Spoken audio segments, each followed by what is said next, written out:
В любом случае внешность как-то должна влиять, да, на А, оценку себя? Или это Вот здесь вот тонкий лед, да? тонкий лед, да, то есть мы сразу вышли на тонкий лед, и это правильно.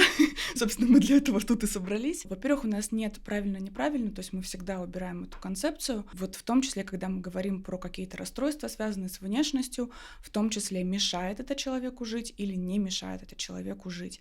Потому что в целом я могу быть недовольна в чем-то своей внешностью, но мне это жить не мешает. Ну, к примеру, одна из самых распространенных проблем — нос. Я, например, тоже обладатель носа.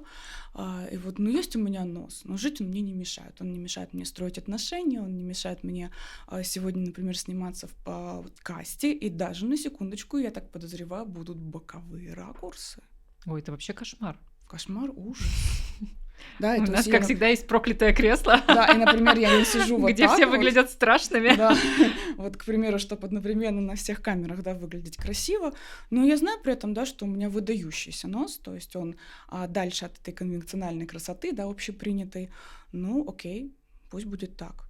Да, то есть я знаю, но мне это не мешает жить. Это вот главный критерий. Мгм.